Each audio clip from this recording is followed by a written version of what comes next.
Perceraian sangat sering terjadi di usia pernikahan 1 hingga 5 tahun. Kenapa? Ini bukan sok tahu ya, saya menangani, banyak menghadapi kasus seperti itu. Di usia pernikahan 1 tahun sampai 5 tahun banyak terjadi perceraian. Ada beberapa penyebab. Penyebab pertama adalah begini, teknis ya, mohon maaf ini agak belak-belakan. Menikah, istri hamil, ini kamu sudah dewasa, saya anggap kamu sudah dewasa, ini nggak ngomong pornografi atau apapun. Ini untuk seks edukasi buat kita semua. Istri hamil setahun, atau habis lahiran gitu ya. Sangat jarang perempuan kalau lagi hamil itu punya nafsu seks yang stabil, yang cukup. Apalagi setelah lahiran, capek, harus nyusuin anak, semalaman begadang.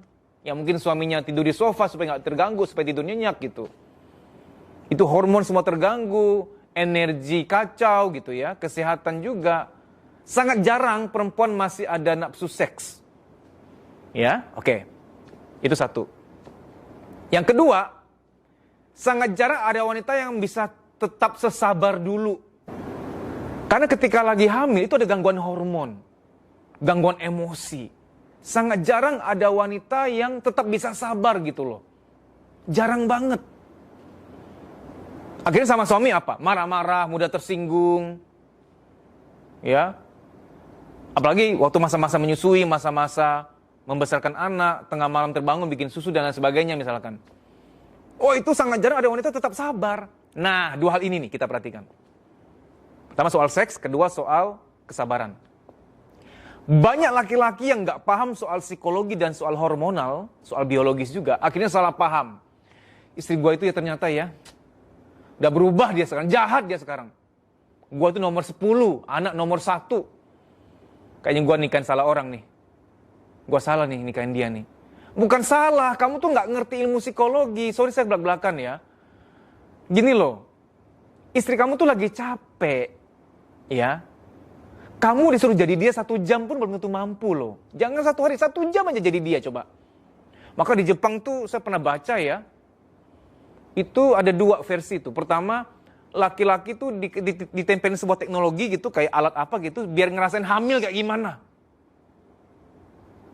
Ada lagi yang ditempelin alat supaya ngerasain laki-laki tuh kalau lahiran gimana rasanya. Biar laki-laki punya sensasi rasanya perempuan lahiran tuh gimana. Supaya ngerasain empatik dikit sama perempuan gitu loh. Jadi kalau kamu berkata bahwa istriku tuh berubah, bukan berubah, dia lagi capek. Apalagi suka dibanding-bandingkan. Aku nyesel nikah sama istriku. Semenjak menikah tuh, semenjak punya anak, semenjak hamil, aku kok kayaknya gak dipeduliin gitu. Marah-marah aja terus. Seks juga gak diladenin lagi gitu. Beda sama si Mince. Mungkin teman kantornya gitu kan. Oh si Mince pengertian, menghargai, sabar sama aku. Ya iyalah beda lah. Mince kan gak capek. Mince kan gak habis lahiran, Mince kan gak lagi hamil. Beda dong. Kamu gak bisa bandingin 2 wanita begitu. Gak bisa bandingin apel sama pir, beda. Loh, kan dia perempuan, istriku perempuan. Apel sama apel, tetap apel sama pir. Kenapa? Beda. Sama-sama perempuan emang, tapi istrimu apel, dia pir. Kenapa? Kondisinya beda banget total. Dia happy-happy, dia cuma bawa badan sendiri. Masih jomblo pula, gak ada beban kehidupan. Dan dalam rangka dia tuh mau dapetin kamu.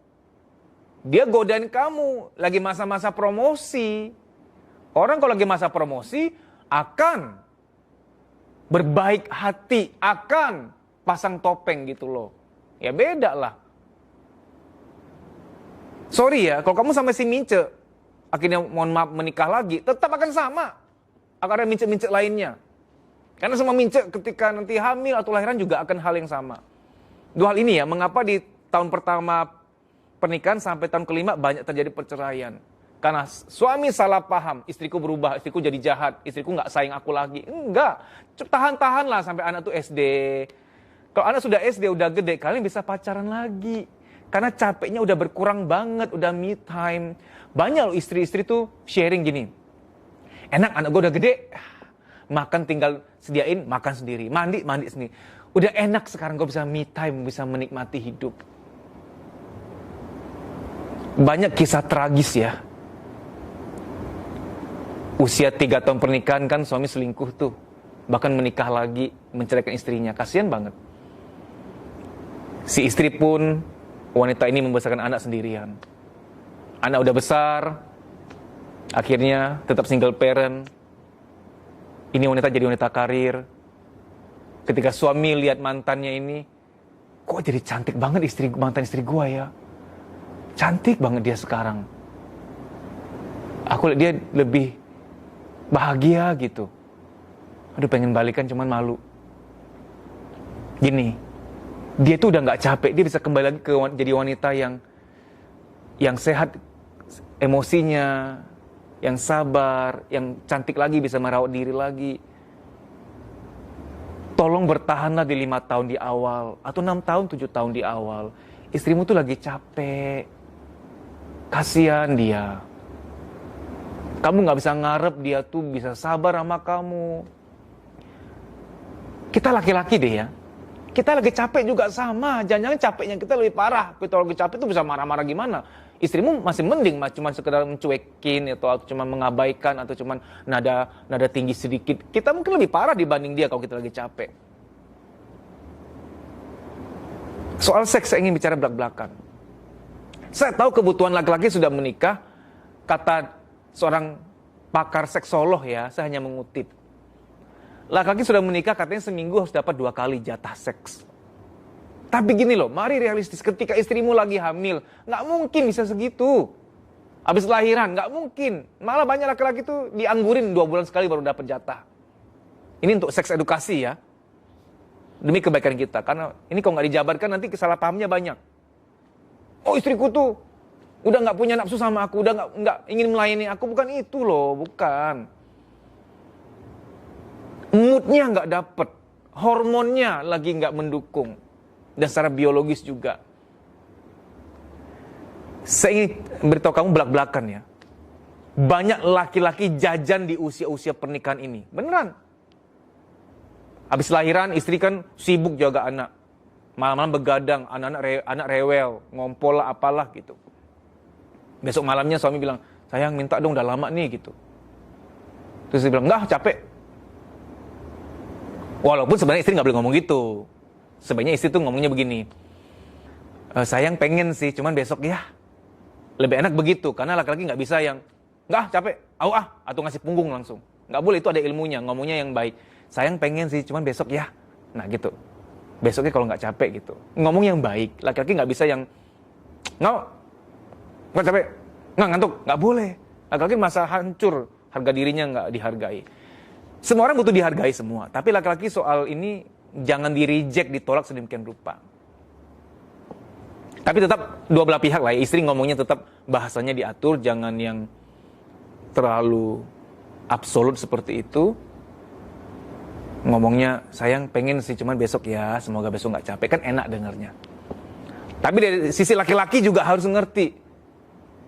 Sabarlah. Tetap minta, ngomong yang baik. Kalau gak dapat, sabarlah. Beliau lagi capek.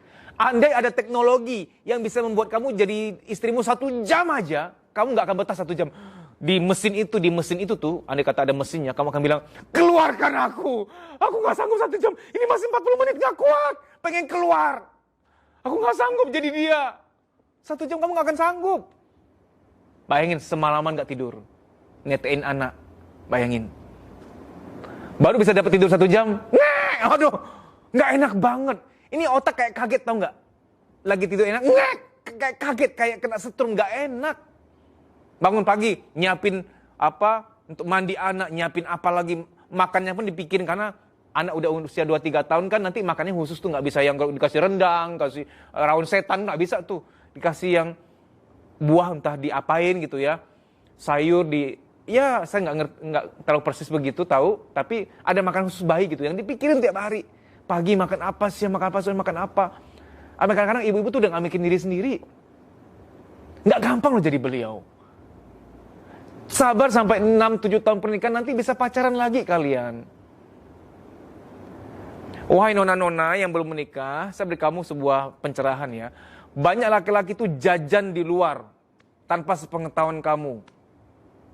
Di masa-masa kamu hamil atau di masa udah lahiran, karena dia minta kamu nggak kasih, dia minta kamu nggak kasih, atau kamu kasih tapi kamu hanya ala kadarnya, hanya sekedar kewajiban, tapi dia tahu kamu nggak benar-benar all out, sehingga dia nggak dapat secara batin. Saya beritahu ini supaya kamu hati-hati. Tetap usahakan. Tetap diusahakan. Suami minta usahakan. Kalau memang lagi nggak bisa banget, lagi capek, ngomong baik-baik, sayang besok ya. Aku pengen sih. Tetap nyatakan kamu pengen. Supaya dia tetap merasa, oke, dia masih dihargai. Ya, demikian saja. Apa yang menjadi penyebab terjadi perceraian? Kenapa? Karena banyak laki-laki nggak sanggup bertahan, nggak sanggup mengerti bahwa itu masalah hormonal, masalah biologis, masalah psikologis. Bersabarlah, ya, karena nggak gampang jadi istri kamu. Semoga pernikahan kalian langgeng, dimudahkan selalu, banyak kebahagiaannya, ya. Terakhir, sebelum mau bercerai, tolong mediasi ke psikolog dulu, mediasi. Perceraian itu tidak sah kalau kamu tuh nggak ada usaha dimediasiin oleh konselor pernikahan. Karena banyak orang nggak jadi cerai ketika dimediasi, duduk bertiga nih. Itu banyak terjadi penentraman di situ. Di mediasi. Kenapa nggak bisa ngomong berdua? Karena nadamu tinggi. Ya ada berantem terus. Kalau nggak ada mediator nggak bisa. Mediator sanggup melihat secara netral. Memberitahu, oh begini, oh begitu. Ya cuman kan orang kita kan apaan sih? Gue udah batas kesabaran gue. Tunggu dulu dong, kan belum usaha gitu. Tuhan ingin kamu tetap langgeng melalui bantuan seseorang. Aku bukannya promosi, enggak. Cari konselor pranikah terdekat di kotamu, ya. Mohon subscribe Kuliah Psikologi. Terima kasih banyak sudah berkenan nonton dan sudah subscribe Kuliah Psikologi. Semoga video saya semua ini bermanfaat bagi kamu. Dimudahkan bahagiamu, dilancarkan semua urusanmu.